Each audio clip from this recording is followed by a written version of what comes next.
Bueno, muy buenos días a los que todavía no había saludado. Qué bueno que estamos aquí. Bueno, en el día de hoy vamos a continuar. Bueno, primero dos comentarios antes. Son las 9:30, ¿verdad? Ya me han llamado la atención de que me extiendo mucho, ¿verdad?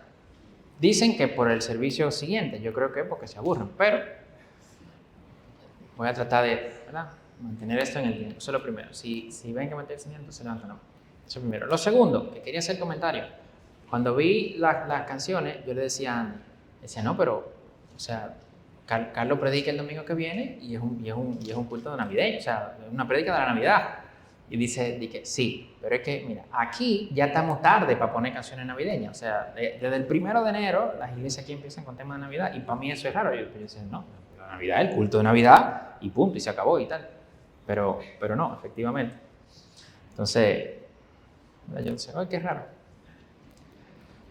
De hecho, menciono eso porque vamos a hablar de ciertas cosas que tienen que ver con, o la carta a los Gálatas da para eso, para hablar de ciertas cosas que tienen que ver con costumbres, con tradiciones, con lo que sí está tallado en piedra y con lo que no. Entonces, una de esas cosas que no están talladas en piedra, evidentemente, es cuando se cantan las canciones de Navidad. Entonces, tema de tradición. Para mí es raro, para él, bien. De hecho, pues él estaba tarde, según me dice, que se debió empezar antes. Digo, bueno. Pero bueno, luego de esos dos comentarios, estamos repasando la carta a los Gálatas, la carta de Pablo a los Gálatas. Tenemos ya unos cuantos sermones en eso. Vamos hoy a ver el capítulo 2, versículo 1 al 10. Nos quedamos el domingo pasado terminando el capítulo 1, ¿verdad? Y hemos visto que Pablo escribe la carta para, de alguna manera, no quiero usar la palabra defenderse, pero vamos a usar la palabra defenderse, de ciertos ataques que personas que venían de la iglesia de Jerusalén probablemente le estaban haciendo a él para tratar de llevar a los Gálatas de nuevo a esclavizarse, como dice la carta, como dice Pablo, por la ley, a dejarse esclavizar por la ley. Pablo les había predicado un evangelio de la libertad, como veremos hoy, y entonces ahora venían esas personas a decir que esa salvación pues no solamente era por la fe, sino que también tenían que hacer ciertas cosas de cumplir en cumplimiento de la ley. Y para esto dicen, oye, Pablo, que vino y le predicó a ustedes, recibió su evangelio de la gente de Jerusalén, de donde venimos nosotros. Más o menos eso es lo que se entiende. Y entonces Pablo está en esta carta diciendo, básicamente, no, yo no recibí mi evangelio de los de Jerusalén, yo lo recibí de Cristo directamente. Y todo el pedazo de gran parte del capítulo 1, probablemente a partir del versículo 10 del capítulo 1, hasta el 2 completo, es el argumento de Pablo queriendo decir, yo no lo recibí de los de Jerusalén. Y el texto que veremos hoy es continúa un recuento de la historia de Pablo, ¿verdad? Desde que él se convirtió hasta el momento en el que estaba escribiendo la carta a los Gálatas. Y veíamos que él se convierte, ¿verdad? Dios se le aparece, Jesús se le aparece directamente y él se va 3 años, ¿verdad? O se entiende de 2 a 3 años a Arabia, luego vuelve a Damasco. Y entonces aquí y luego se queda en Siria y Cilicia, ¿no? Y entonces aquí seguimos en el versículo 1, cuando él continúa esa historia. Entonces vamos a leer del versículo 1 al versículo 10, si me acompañan.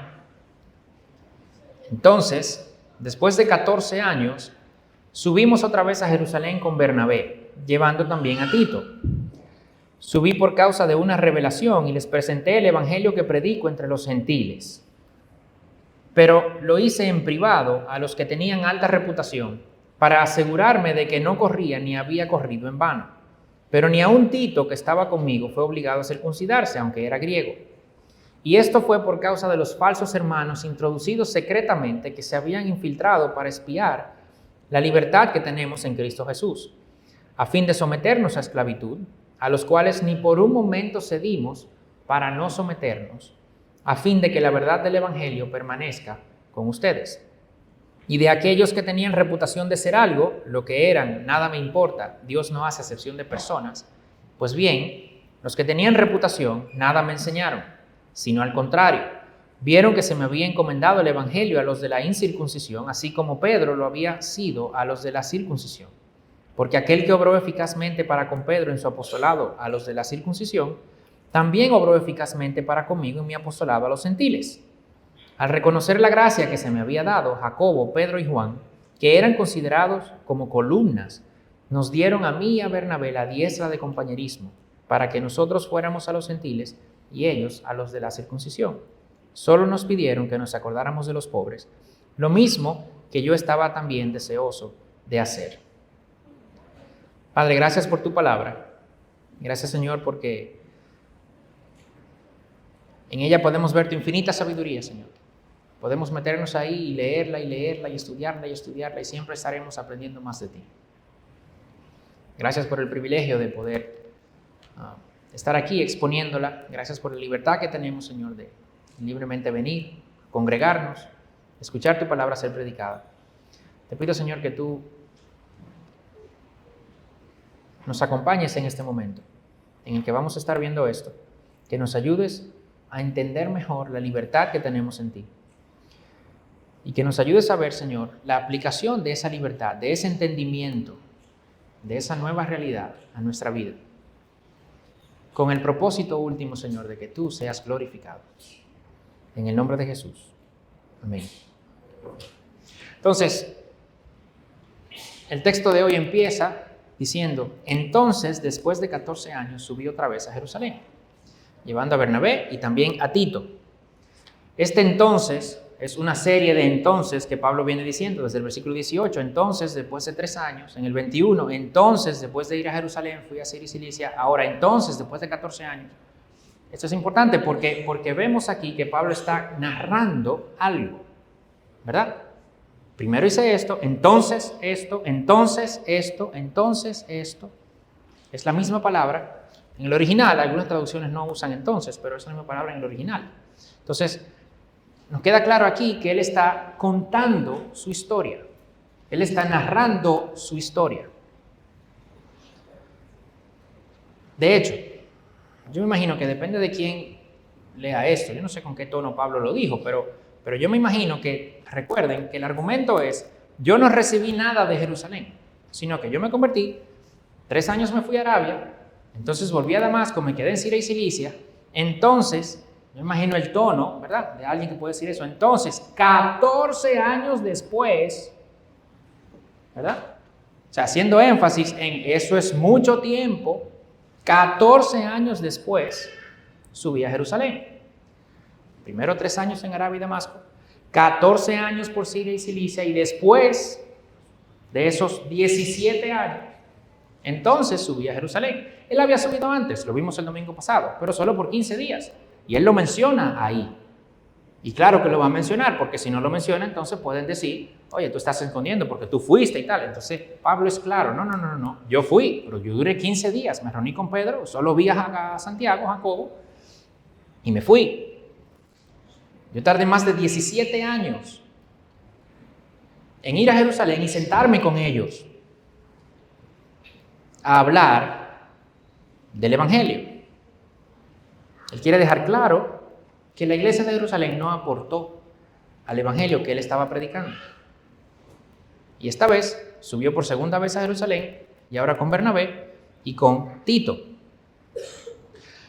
Tito no se menciona en el libro de los Hechos, pero sabemos por muchas de las cartas que Pablo escribió, porque Hechos no lo escribió Pablo, por muchas de las cartas que Pablo escribió, sabemos que era una persona muy allegada, ¿verdad?, a Pablo. Fue un convertido de Pablo. Pablo le predicó el evangelio. Eso lo vemos de hecho, en la carta que Pablo le escribió a Tito. Sabemos que él estuvo también en Corinto, que Pablo lo dejó liderando la lideresa de Corinto, y con el problema que hubo ahí, pues Pablo confiaba en Tito en ese sentido. Y en esta visita a Jerusalén, Pablo menciona que Tito fue. Y esto es importante, porque Tito era griego, y veremos más adelante que esto influye mucho en esto que estaba pasando aquí en Jerusalén, con estos judaizantes, por decirle de alguna manera, porque Tito era griego, Tito no era judío. Entonces Pablo se lleva a Bernabé y se lleva a Tito. En este viaje, ¿por qué se da? Porque dice, versículo 2, subí por causa de una revelación y les presenté el evangelio que predico entre los gentiles. La razón de la ida a Jerusalén no fue para validar el evangelio. Y eso queda claro ahí. Fue una revelación de Dios. Y hay cierto debate, porque en el libro de los Hechos vemos que había un profeta, Agabo, que dice, va a haber una hambruna en el área y la iglesia de Damasco recoge una ofrenda para llevarla a la iglesia de Jerusalén. Y esa ofrenda se la confían a Pablo, Bernabé, Tito y ese grupo que va a la iglesia de Jerusalén para llevar la ofrenda desde la iglesia de Antioquía. Entonces, cuando Pablo dice que sube por causa de una revelación, esto puede ser una revelación directa de Dios a Pablo, o puede también estar refiriéndose a esa revelación que Dios le da a Agabo. Pero el punto es que él no fue a Jerusalén para presentarles el evangelio, para que ellos le dijeran, este es el evangelio y tal. No, él fue por esta revelación. Y dice que efectivamente, él subió por causa de una revelación y les presentó el evangelio que predico entre los gentiles. Pablo se lo presenta a la iglesia de Jerusalén, pero lo hace en privado, dice. Lo hice en privado a los que tenían alta reputación, para asegurarme de que no corría ni había corrido en vano. Y eso es algo que debemos explicar, porque si Pablo dice que su evangelio no lo recibió de la iglesia de Jerusalén, ¿verdad? Y que cualquiera que predique otro evangelio, dice en el versículo 1.8 y 1.9 de hecho, de la misma carta a los Gálatas, es anatema. Entonces, ¿por qué dice aquí que él va a la iglesia de Jerusalén para presentarles el evangelio que estaba predicando a los gentiles? No sea que haya corrido en vano. Eso es como un poquito contradictorio si se coge así a la primera. Pero realmente no lo es. ¿Por qué? Pablo está pensando de manera práctica. ¿Qué me refiero con esto? Si estos de alta reputación, a los que él se refiere aquí, no estaban de acuerdo con el evangelio que Pablo estaba predicando a los gentiles, esto es, la libertad que Cristo nos compró para liberarnos del yugo de la ley, y que estos gentiles ahora no tenían que ver nada con la ley, y que esta ley era absolutamente ahora una costumbre judía y no tenía nada que ver con salvación, si no se ponían de acuerdo con esto, iba a haber un problema. Iba a haber un problema entre las relaciones entre los gentiles creyentes y los judíos creyentes. Iba a haber una división. Y Pablo sabe en su mente que ese riesgo está, pero él va como quiera y presenta el evangelio. La palabra para presenta no es, yo lo presenté esperando que me lo aprueben. No. Esto es lo que yo predico. Yo no estoy buscando una aprobación de ustedes. Pero yo necesito que ustedes sepan que yo estoy predicando. Y sería muy bueno que estemos de acuerdo. Y efectivamente, el versículo 3 inmediatamente lo dice. Pero ni aun Tito, que estaba conmigo, fue obligado a circuncidarse, aunque era griego. La iglesia de Jerusalén tenía el mismo evangelio que Pablo. El único evangelio, porque no hay más. Y estuvieron de acuerdo en esto. Y esto prueba el punto de Pablo a los judaizantes. Esta gente, Gálatas, quiere que ustedes empiecen a cumplir la ley de nuevo. Y yo les estoy diciendo que yo recibí el evangelio que yo les prediqué sin ir a la iglesia de Jerusalén. Durante 17 años lo estuve predicando porque lo recibí directo de Jesús. Y cuando fui a la iglesia de Jerusalén, me llevé a Tito, que era griego. Y cuando él llegó allá, ellos estuvieron de acuerdo conmigo, tanto así que Tito no fue obligado a circuncidarse. ¿Cómo es posible que ustedes ahora quieran circuncidarse? ¿A quién se le ocurre eso? Como vemos este argumento, vamos entendiendo más adelante cómo es y por qué es que Pablo le dice Gálatas insensatos. Porque ya como cuando uno lo lee así, uno empieza como a salirle, ¿sabes? Como que, pero ¿cómo es posible, Gálatas? Si hasta Tito fue allá, o sea, ¿qué es lo que ustedes están dejando llevar de esa gente? La posición de los de Jerusalén coincidía con la de Pablo. Pablo no la tomó de ellos. Tito ya venía con Pablo no circuncidado. Y ellos no lo hicieron circuncidar. ¿Cómo es posible que ahora ustedes quieran venir con esto? Y él explica en los versículos 4 y 5. Y esto fue por causa de los falsos hermanos introducidos secretamente, que se habían infiltrado para espiar la libertad que tenemos en Cristo Jesús, a fin de someternos a esclavitud. Había una presión por esta gente para que Tito se circuncidara. Estas personas no eran creyentes. Puede ser que en algún caso uno tenga una persona, ¿verdad?, que crea algo, que esté genuinamente equivocado, ¿verdad? Y se le explica, y como es creyente, ¿verdad?, como es regenerado, como el Espíritu Santo trabaja con él y está en él, pues él entiende. Pero estas personas no eran creyentes. Yo creo que este grupo de personas probablemente es de aquellos que dice Jesús en Mateo 7, que yo les declararé, jamás los conocí, apártense de mí.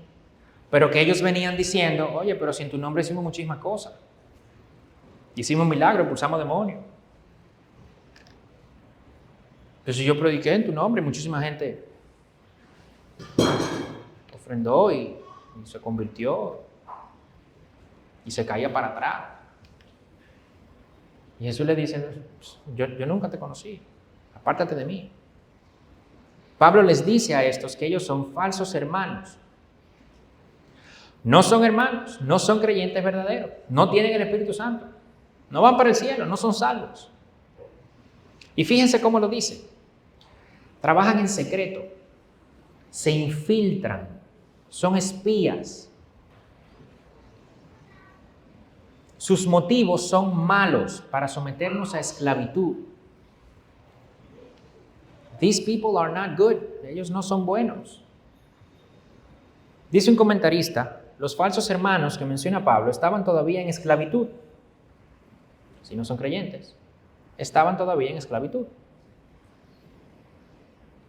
Y como prisioneros vinieron a ver cómo era la libertad en Cristo, pero no llegaron como prisioneros que querían ser liberados, sino que llegaron como aquellos que quieren que otros sean esclavizados con ellos.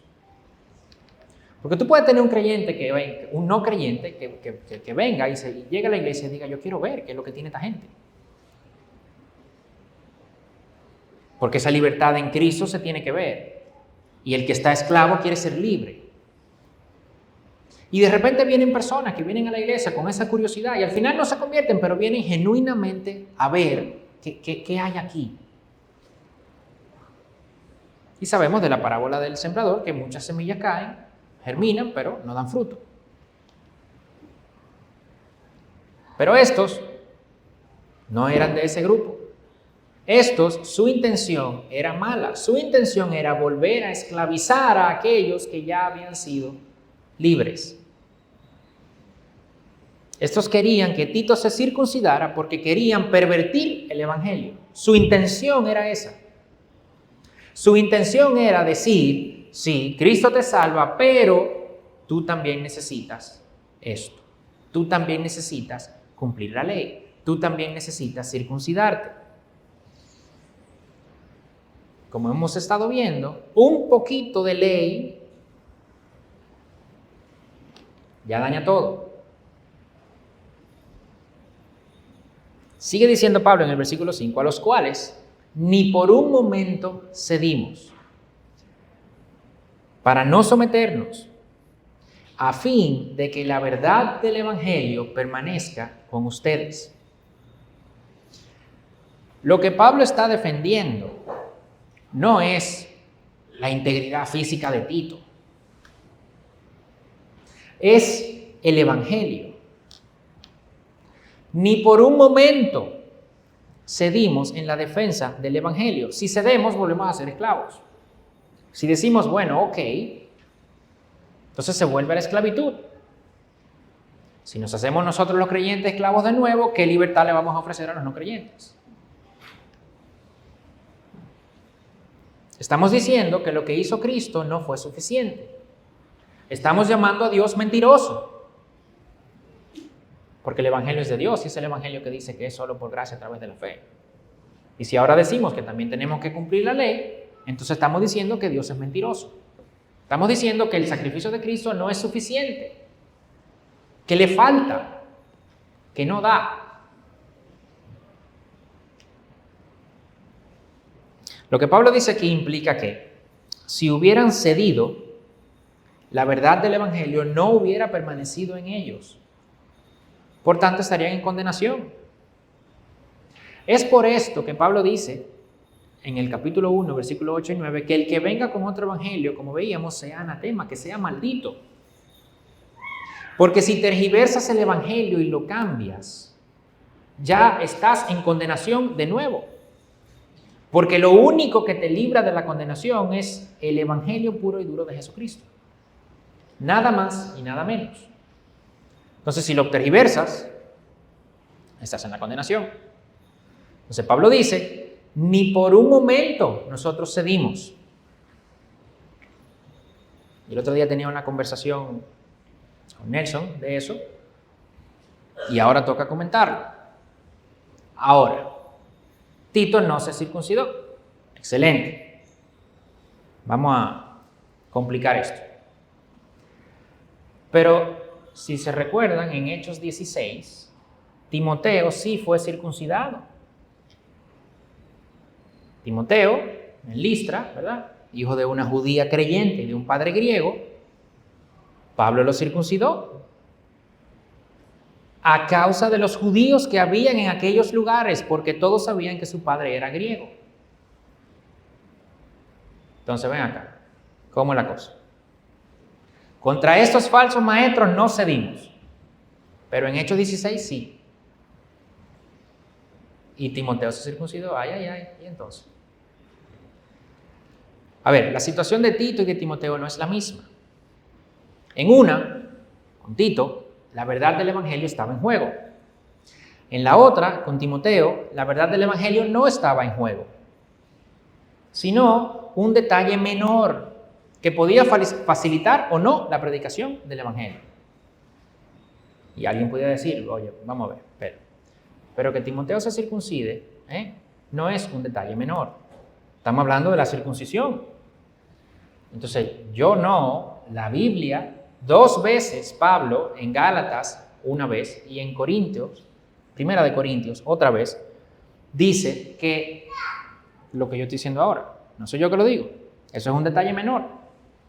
La circuncisión, Gálatas 6:15, porque ni la circuncisión es nada, ni la incircuncisión, sino una nueva creación.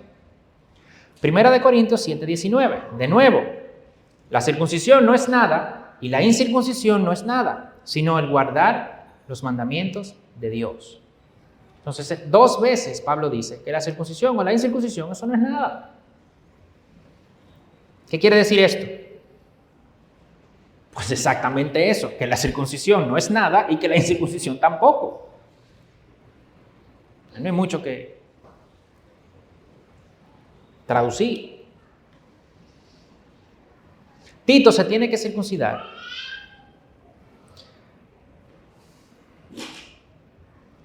porque no se puede poner la fe en Cristo y ser salvo sin circuncidarse. Porque el pacto de Dios fue con Israel y la ley dice que, bueno, pues mira, Tito no se va a circuncidar. ¿Es así? No, pues Tito no se va a circuncidar y punto, y se acabó. Ya, no hay discusión. Y no vamos a ceder en eso. No, pero espérate, porque el pacto de Dios fue con Israel. No, óyeme, es que no vamos a discutirlo. Tito no se va a circuncidar y punto.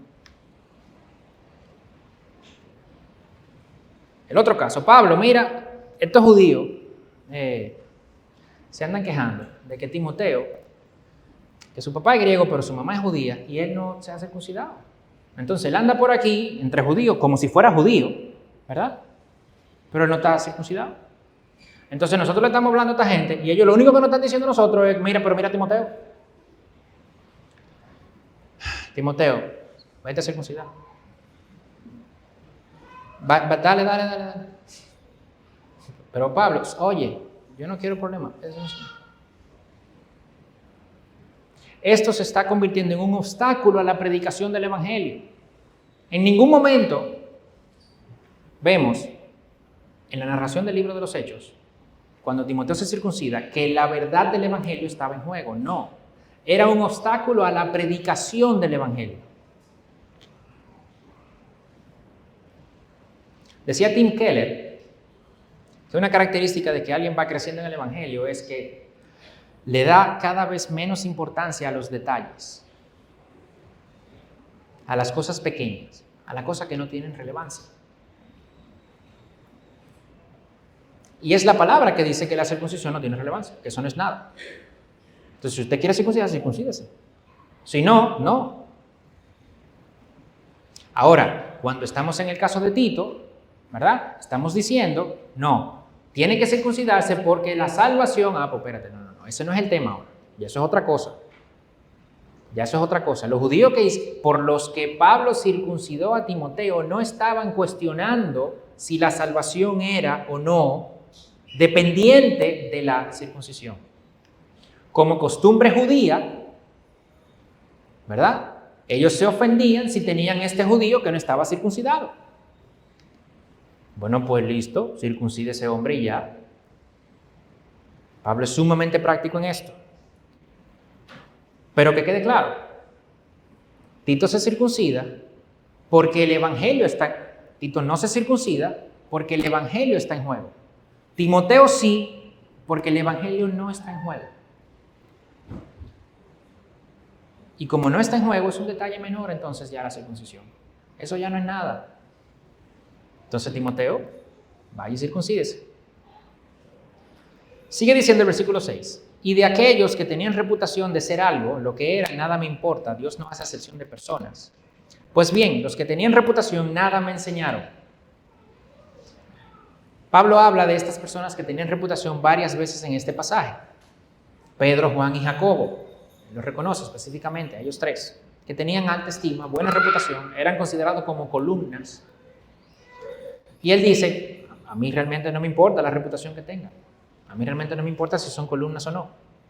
Y esto no es para minimizarlos a ellos, ¿verdad? Pero sí es de alguna manera para quitarle fuerza al argumento que tenían estos judaizantes. No, pero fueron Pedro y Santiago, Jacobo, ¿verdad? Y Juan que dijeron. Y Pablo dice, es que a mí me da igual. Pues yo no lo recibí de ellos. Ellos a mí nada me enseñaron. Y Pablo no está diciendo, ¿verdad?, de que ellos tres no son merecedores de respeto y de estima. No, no lo está diciendo. De hecho, vemos en 1 Tesalonicenses 5 que Pablo dice, les rogamos que reconozcan a los que trabajan entre ustedes, que los dirigen el Señor y los instruyen. Que les tengan en muy alta estima, con amor, por causa de su trabajo. O sea, Pablo no está diciendo que estas personas no eran merecedoras o dignas, ¿verdad? O que no se les deba ese respeto. Pero Pablo sí está siendo claro, lo que va primero es el Evangelio. La Biblia es clara, en Hebreos y tal, es clara al otorgar el estima, ¿verdad?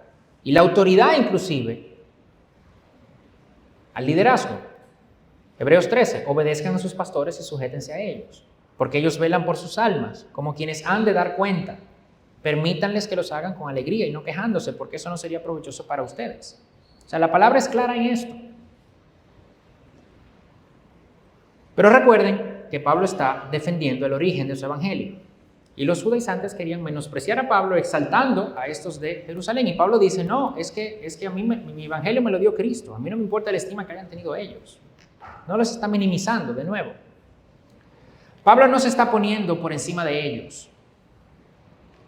No lo está poniendo a ellos por encima de él. De hecho, Pablo de alguna manera tampoco se está poniendo a él junto con ellos por encima de otros. Tampoco lo está haciendo. Y esto también llama la atención porque muchas veces hoy, si bien es cierto que esa estima se le debe a mucha gente que tiene mucha bendición de Dios y que nos ha bendecido a nosotros muchísimo con su ministerio, pero hay personas que exaltan a los pastores, a los ministros y tal, de una manera realmente desmedida e incorrecta. Y los líderes deben ser respetados, no deben ser venerados. Honrados, pero no exaltados y nunca por encima del Evangelio. Y ni siquiera vamos a mencionar, ¿verdad?, cuando son los mismos líderes que se quieren poner por encima del Evangelio. Entonces, Pablo no está minimizándolos a ellos, pero Pablo tiene algo claro. Yo tengo que demostrar que mi Evangelio viene de la persona de Jesús directamente, no de ellos. Y ellos tienen alta estima, sí, pero que no me importa eso. Frente a la fuente de donde yo lo obtuve, eso no importa. Pero él sigue diciendo, sino que estos nada me enseñaron, sino que al contrario, versículo 7, vieron que se me había encomendado el Evangelio a los de la incircuncisión, así como Pedro lo había sido a los de la circuncisión.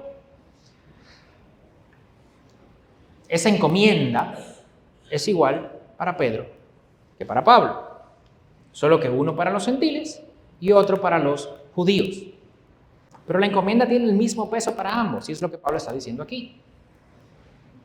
Estos que eran columnas vieron que se me había encomendado el Evangelio a mí, para los gentiles, así como Pedro y ellos a los de la circuncisión, y ya. Y él abre este paréntesis en el versículo 8, porque aquel que obró eficazmente para con Pedro en su apostolado a los de la circuncisión, también obró eficazmente para conmigo en mi apostolado a los gentiles. Yo recibí el Evangelio directamente de Cristo, no de hombres, ni me enseñaron los hombres, ni me completaron el Evangelio. Yo lo recibí de Dios, al igual que ellos. Ni uno mejor que el otro. Yo lo recibí al igual que ellos. El que obró eficazmente en mí, obró eficazmente en Pedro. Yo para los gentiles, Pedro para los de la circuncisión, para los judíos. Y el versículo 9, al reconocer la gracia que se me había dado, Jacobo, Pedro y Juan, que eran considerados como columnas, nos dieron a mí y a Bernabé la diestra de compañerismo, para que nosotros fuéramos a los gentiles y ellos a los de la circuncisión. Solo nos pidieron que nos acordáramos de los pobres, lo mismo que yo estaba deseoso también de hacer. Aquí no hay celos, aquí no hay pleitos. En el versículo 2, Pablo dice, yo presenté el Evangelio a estos que tenían alta reputación. Eso es lo que yo predico de la A a la Z. Yo no estoy guardando nada. Aquí hay apertura, aquí hay confianza. De nuevo, Pablo estaba arriesgando un posible problema con ellos. Eran judíos. Pablo sabía el problema de la circuncisión y él lleva a Tito, que es griego, es gentil y no está circuncidado. Realmente sí, podía haber, ¿verdad?, cierto comentario, oye, ahora viene este, que no es del grupo original, de que a predicar, que tiene 20 años predicando yo no sé por dónde, y no ha venido aquí, a lo que vimos a Jesús. ¿Qué es esto? Sin consentimiento nuestro, ¿cómo es esto? Entonces nosotros aquí en Judea, y él por el mundo entero. Ahí no hay de eso. ¿Sabe qué tampoco hay del otro lado? Oye, Bernabé, vamos a contarle que la salvación es por gracia. Pero vamos a decirle también que no vamos a desentendernos de la ley así como unos locos y tal. O sea, para no crear problema. ¿Sabe? No, eso tampoco hay del otro lado. Nada de eso. Mira, este es el evangelio que yo predico a los gentiles. Y yo a los gentiles no los hago circuncidar, punto. Eso es. Eso fue lo que yo recibí. Y del otro lado dijeron, bueno, mira, eso fue lo mismo que nosotros recibimos. Gloria a Dios. Excelente. Mira, tú tienes 20 años predicando por allá. ¿Tú nunca has venido aquí? Bueno, sí, nos vimos una vez, 15 días. Yo me acuerdo de ti. Está un poquito más viejo. Pero ya, eso fue todo. Y mira, tú tienes 20 años predicando y se ve el fruto de tu predicación. Mira a Tito, que es griego, que no se ha circuncidado. Y Dios lo está usando a él, a ti, a todo el mundo. ¿Ya? Gloria a Dios. Estamos a la diestra del compañerismo. Eso es, sí, estamos de acuerdo contigo, vamos contigo, que Dios te bendiga, vamos para adelante. Nosotros en Judea, a las iglesias predominantemente judías, aquí está Pedro, aquí estamos nosotros, Pedro predicó a gentiles también. Y Pablo un montón de veces predicó a judíos. Eso tampoco era, mira, está bien Pablo, excelente, mira, bien, Dios también te lo dio a ti, igual que a nosotros, excelente, pero mira, esto es Judea, esto es nuestro, ¿verdad? Y para que no te quejes, coge todo lo demás. Pero tú con judío no. Pero Pablo tampoco fue, oh, espérate, que los gentiles son míos, a mí me lo dijo Cristo, que los gentiles son míos, tú no puedes venir. No, eso no hay ahí tampoco. Pedro predicó a gentiles y Pablo predicó a judíos también, pero Pablo fue llamado a predicar a los gentiles y Pedro fue llamado a predicar a los judíos. Entonces la predicación de Pedro va a ser predominantemente a los judíos y la predicación de Pablo va a ser predominantemente a los gentiles. Esto es libertad en Cristo. Dios llama a cada uno según su voluntad. A Pablo lo preparó, de hecho, para los gentiles. A Santiago, a Pedro y a Juan lo preparó para los judíos. Y ya, no hay que buscarle más complicación a la situación. Así debiéramos ser ahora también. Dios llama a cada uno según su voluntad. Y no debemos sentirnos mal, ni inseguros, ni pelear por eso. No. Bueno, a algunos Dios lo llamó a cantar. A mí Dios no me ha llamado a cantar. Porque si ustedes me oyen cantando, ustedes van a entender muy rápidamente que Dios no me llamó a cantar. Yo entiendo que Dios me llamó a tocar batería. Y cuando yo toqué batería aquí el otro día, mucha gente dice, wow, eso que yo no creo que toco tan bien como ustedes oyeron. Puede ser que ustedes no hayan oído gente tocando bien. Pero eso puede ser una confirmación de que, óyeme, Dios te dio un talentico suficiente para que gente que no sabe te diga que tú tocas bien. Y eso tú lo usas en la manera de lo posible para la gloria de Dios. Bueno, pues excelente. Pero yo estoy seguro que para cantar no. Para tocar guitarra tampoco. Recuerdo una vez que fui en un concierto, me ponen a tocar guitarra y cuando yo bajé de ahí, todo el mundo lo que dijo fue, brother, tú con la batería, ya. Y punto. Para eso debemos usar nuestra libertad. El que está bajo ley tiene que estar marcando líneas, poniendo puntos, imaginando escenarios. ¿Y qué pasa si... ¿Qué yo tengo que hacer si entonces se da tal cosa, pero cuando fulano me lo dijo, ya no sé quién había hablado con él? El que está bajo la ley tiene que pensar esos escenarios, tiene que definir términos. Jesús llega y dice, el que cree en mí vivirá. Ama a Dios sobre todas las cosas, al prójimo como a ti mismo. Y el amor, gozo, paz, bondad, para eso no hay ley.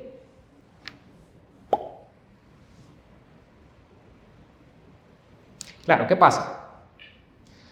Nuestro pecado interpreta eso y decimos, bueno, aquí vamos a vivir como hippies ahora, ¿verdad?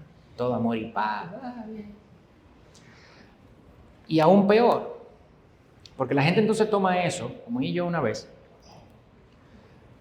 se quería defender, en esa ocasión, se quería defender los derechos de parejas del mismo sexo para casarse, ¿verdad?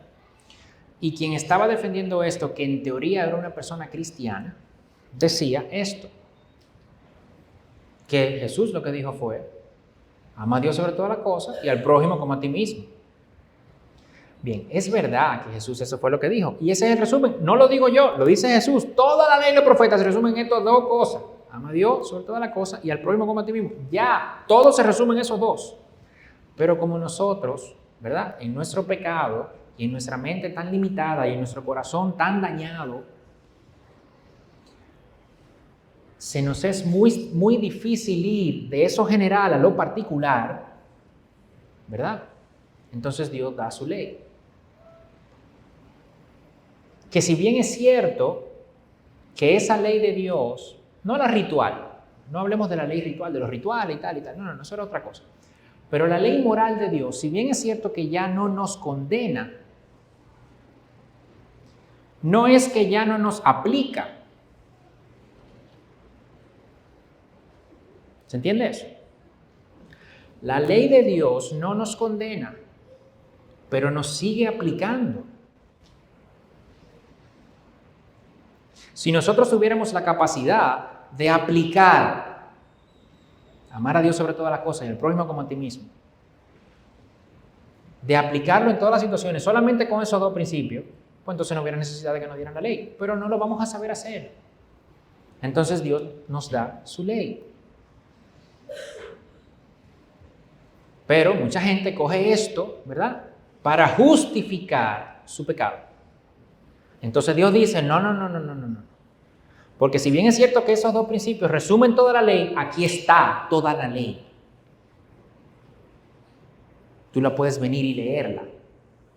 In extenso. No resumida, no, in extenso. Entonces, donde tú quieres aplicar esas dos cosas, tienes que ir a ver si eso coincide con lo que está en la ley in extenso. Y no es verdad tampoco, aunque lo vamos a ver más adelante en el libro, no hoy, pero no es verdad tampoco que ya la ley no aplica para nosotros en nada. A veces tú tienes personas que solamente predican el Nuevo Testamento porque ya el Nuevo Testamento, el Evangelio y tal, y que ya el Antiguo Testamento pasó. No, no es así. El carácter de Dios no ha cambiado. Lo que Dios espera de nosotros no ha cambiado. Lo que los profetas del Antiguo Testamento le decían a quienes le predicaban es lo mismo que nos están predicando hoy. Isaías, efectivamente, les hablaba al pueblo judío. Pero los principios que tiene Isaías ahí nos aplican a nosotros hoy también. Pero muchas veces interpretamos esta libertad, y queremos abusar de esta libertad. Y no es así. La circuncisión o la incircuncisión, eso no es nada, solo los mandamientos de Dios. Eso dice Pablo en 1 Corintios. Esos son los mandamientos que nos hacen libres. Dice, pero ¿cómo así? ¿Cómo así? Que hay unos mandamientos ahí que yo tengo que obedecer. ¿Y qué libertad es esa? Hay una ilustración que me gusta mucho. Porque si tú estás en un parque con la brisa fresca de verano, ¿verdad? Con un sol brillante pero no caliente, sintiendo la hierba en tus escamas, porque tú eres un pez. Tú no estás disfrutando eso, te estás ahogando. Si tú eres un ser humano, ¿verdad? Está perfecto. Pero si tú eres un pez, la brisa fresca de verano y la suave hierba en tus escamas, te estás ahogando, porque el pez solamente puede ser libre en el agua. Entonces no es verdad que la libertad implica cero límite.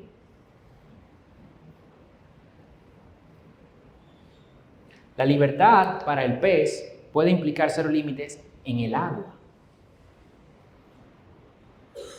igual que para nosotros.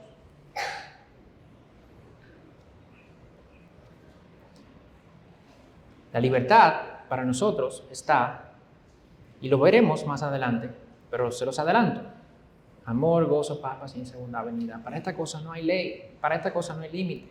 Desbóquense. Pero no es en eso que nos queremos desbocar, es en otra cosa. ¿Por qué? Porque nuestro corazón está dañado. El pecado nos saca del medio para el que fuimos diseñados. El pecado nos pone a nosotros como el pez fuera del agua.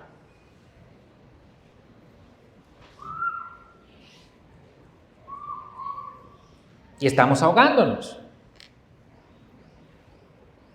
Cuando se habla de que el pecado esclaviza, eso es una metáfora, evidentemente. Pero esa metáfora intenta darnos una idea de lo que provoca el pecado en nosotros. Y muchas veces entendemos, no, el pecado nos esclaviza. Bueno, como el alcohol, las drogas, el sexo y tal, que es una adicción. Sí, eso es una forma de cómo se puede manifestar, ¿verdad?, esa esclavitud. Pero cuando damos rienda suelta al orgullo, terminamos no pudiendo controlar una lengua hiriente. Y le vamos dando rienda suelta y después no podemos controlarlo. Cuando tú le das rienda suelta a la queja y te vive quejando y te vive quejando y todo está mal, entonces tú terminas en una amargura constante. Entonces tú dices, pero ¿y cómo llegué yo aquí? Bueno, porque tú quisiste ser el pez que salió del agua.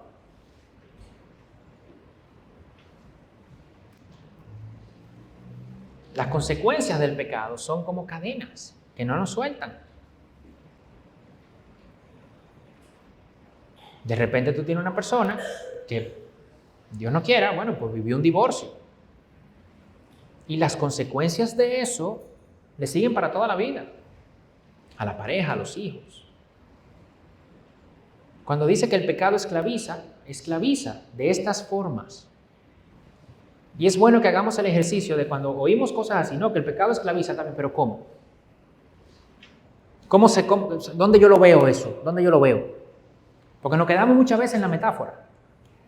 Pero ¿dónde yo lo veo? Yo le doy rienda suelta a la queja y ahora todo es un problema. No se puede estar con esa persona. Qué difícil. Porque esa persona le dio rienda suelta y ahora está esclava de ese pecado. No solo una adicción, ¿verdad? Pero también se da en cosas así. Somos verdaderamente libres cuando estamos viviendo la palabra de Dios. Como pez en el agua, porque para eso fuimos diseñados. Entonces ahora Dios lo que hizo fue, como si fuéramos ese pez y nos tiró al agua de nuevo. Para que podamos ser libres de nuevo.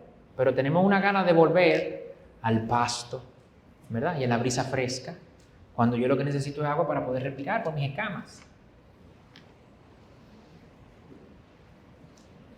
Entonces ya yo no soy esclavo del orgullo, yo no soy esclavo del egoísmo. Me ofenden, wow. Pero yo no guardo rencor, yo perdono. Porque yo no soy esclavo de ese orgullo, que antes no me dejaba perdonar. Yo lo hago de verdad. Ya yo entiendo que mi valor no está ahí, en lo que me dijo Nelson. No está ahí. Mi valor está en esa persona de Jesús que murió por mí, hizo todo eso. Entonces yo ahora, oye, pobre Nelson, yo no sé, pero ya eso no me afecta. Ya yo no soy esclavo de ese orgullo. Yo soy libre.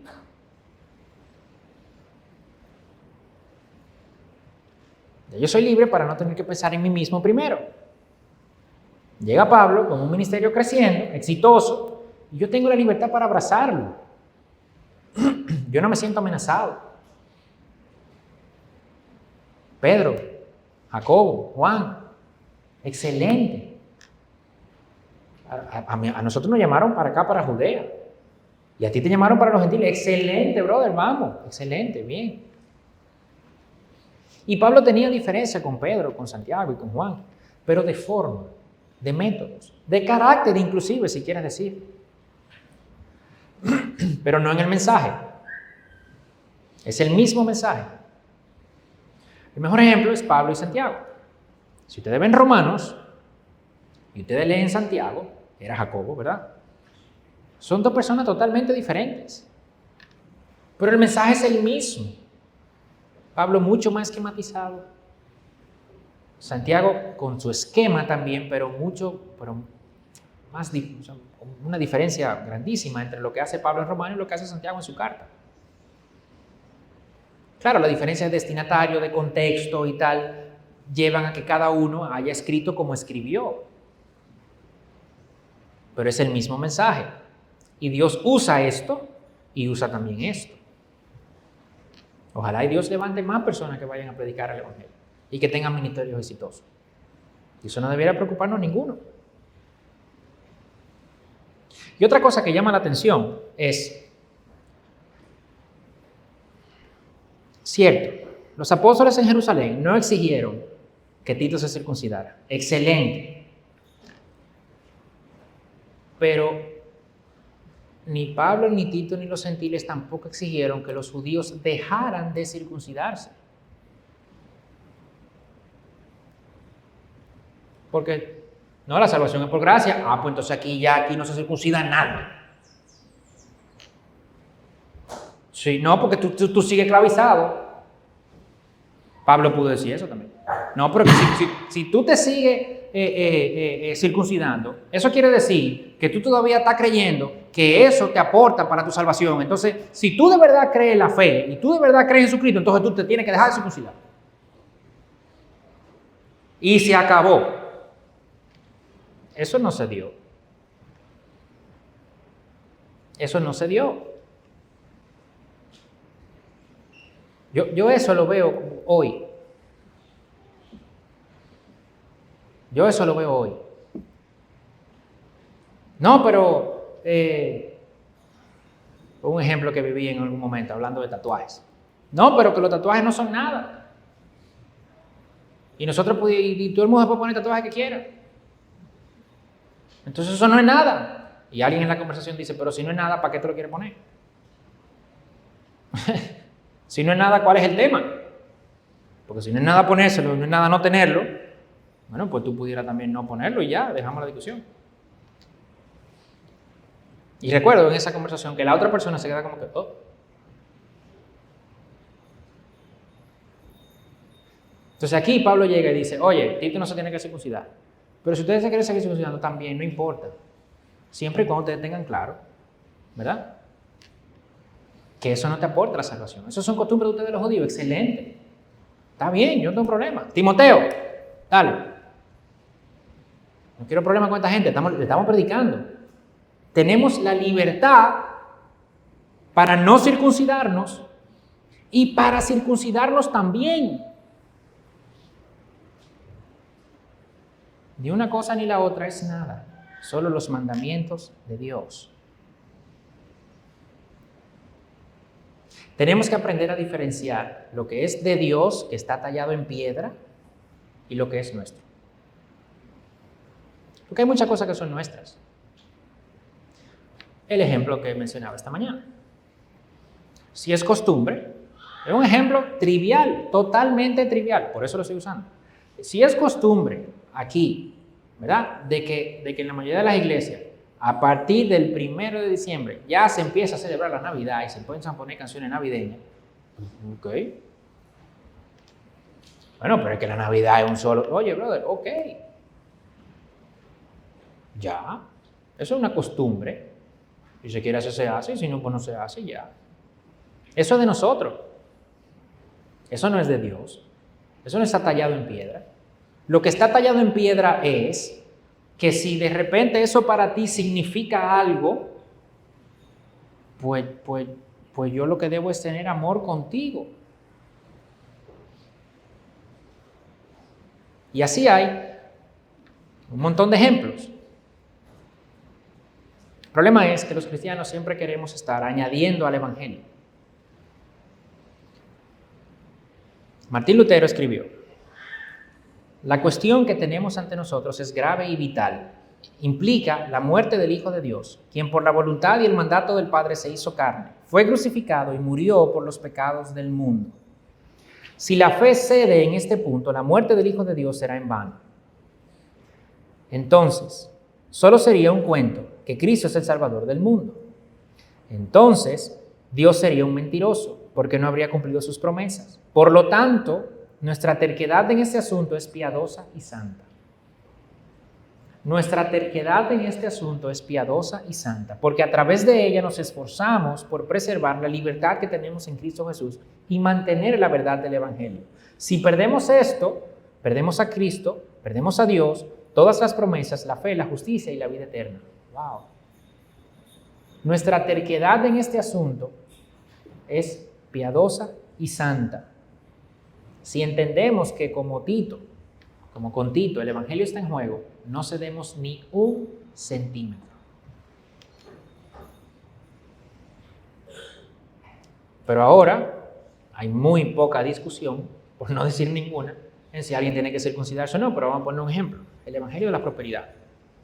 Tiene una iglesia, el Evangelio de la prosperidad, y dicen, bueno, sí, que Cristo que murió en la cruz resucitó y lo creen. Pero no dice que eres...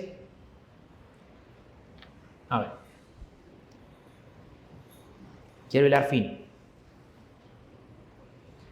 El problema es que algo como el Evangelio de la prosperidad, sí, Cristo murió en la cruz, ¿verdad? Pero tu relación con Dios, tu posición frente a Dios, no es solo dependiente del sacrificio de Jesús, sino de algo que tú hagas, en este caso, ofrendar. Tu posición frente a Dios depende de algo que tú haces.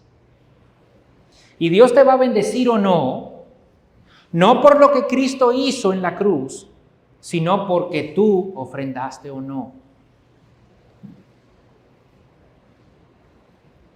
Entonces, ante eso no vamos a ceder ni un centímetro, porque eso no es así. Porque eso no es así. Eso no es bíblico.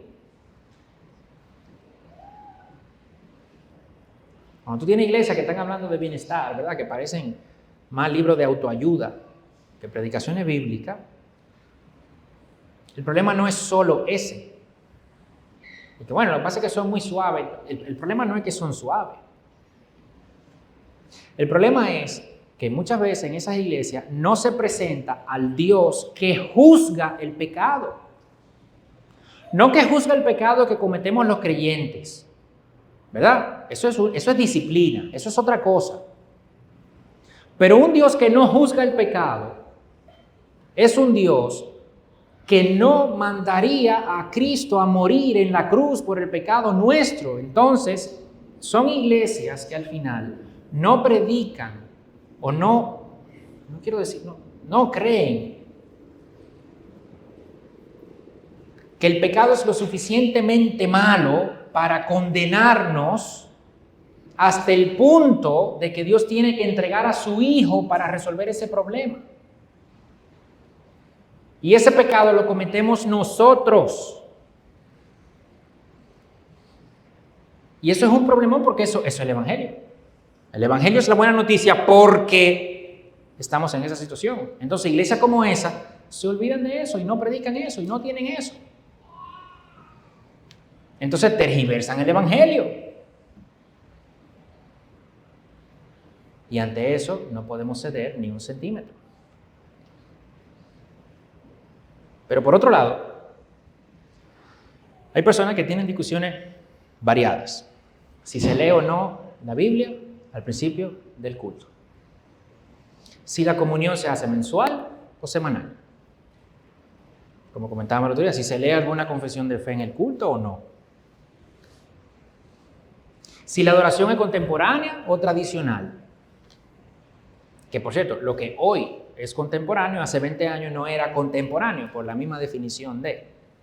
Si cuando usted piensa en adoración contemporánea, está pensando todavía en algo parecido a, ¿verdad? No sé, Hilson, Adrián Romero, una cosa así, habla más de su edad que de otra cosa. Lo digo por mí. Si hay luces en el escenario de la iglesia o no. Si se tira humo cuando hay conciertos. Son discusiones que se dan.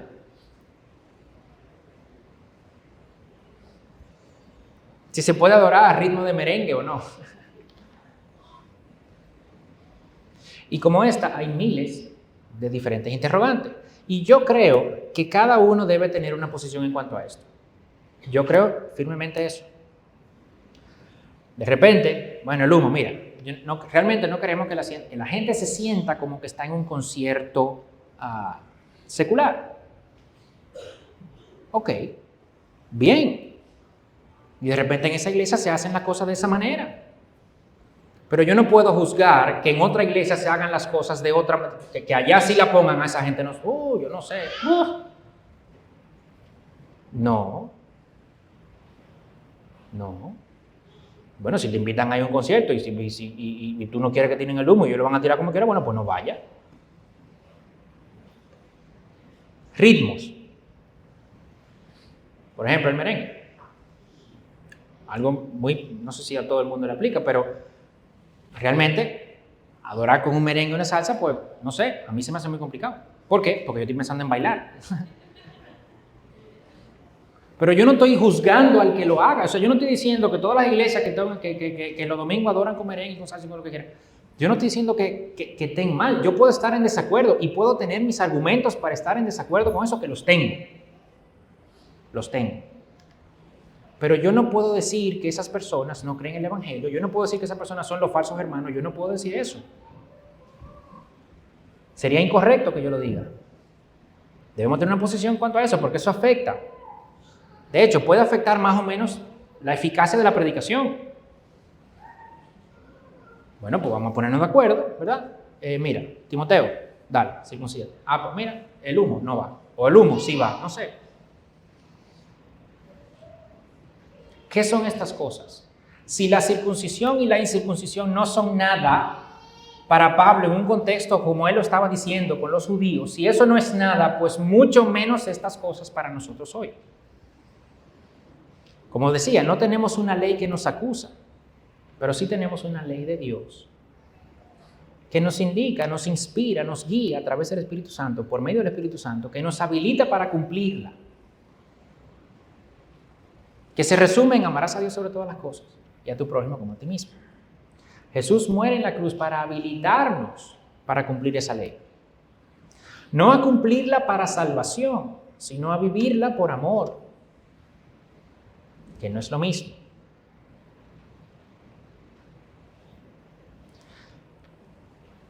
Ante las cosas que no podemos ceder, somos firmes. Ante todo lo demás, tenemos que ser flexibles. Muchas veces eso es difícil. ¿Por qué? Porque uno viene de diferentes contextos, ¿no? Entendiendo las cosas de una manera y ahora de repente es otra. Y es bueno que como Pablo dice, no, yo presenté mi evangelio. Ok, vamos a tener la conversación. Ok, ¿por qué? Recuerdo al principio que tuvimos la conversación, Carlos y yo, de si teníamos la comunión mensual o semanal. Y yo recuerdo, yo siempre la había hecho mensual. Y él me dice, yo digo que la podemos tener semanal. Y yo, no, semanal, o sea, ¿pero por qué semanal? Él dice, no, pero ¿por qué mensual? Y yo, porque siempre se ha hecho así. O sea. Y yo, ¿qué sé?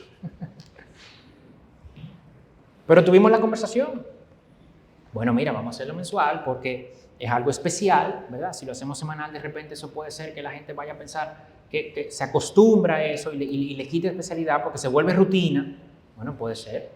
Hay iglesias que lo hacen semanal, no está mal. Pues de repente aquí nos ponemos de acuerdo un día y empecemos a hacerlo semanal también, yo no lo sé. Porque esas cosas podemos ser flexibles, tenemos la libertad para eso.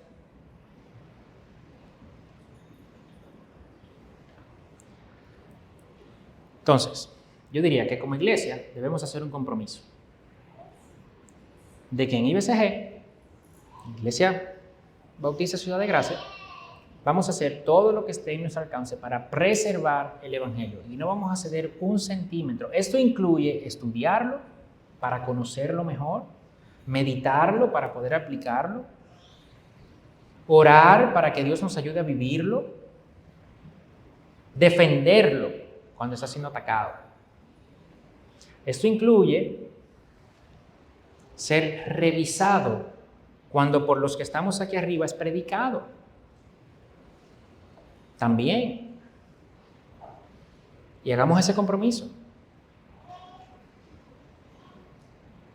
Si algo aquí se dice que ustedes entienden que no está de acuerdo con el Evangelio, les ruego, les imploro que lo digan. Que seamos conocidos como una iglesia que defiende a rajatabla el Evangelio, pero que con todo lo demás puede ser flexible. Podemos conversar. Podemos no llegar a acuerdos, ¿verdad? Podemos no llegar a acuerdos. Pero está bien. Que Dios realmente nos ayude a vivir esa libertad por la que Cristo murió, esa libertad que Cristo nos compró. Y que seamos de bendición para nosotros que estamos aquí y de repente para otras iglesias también. Vamos a orar.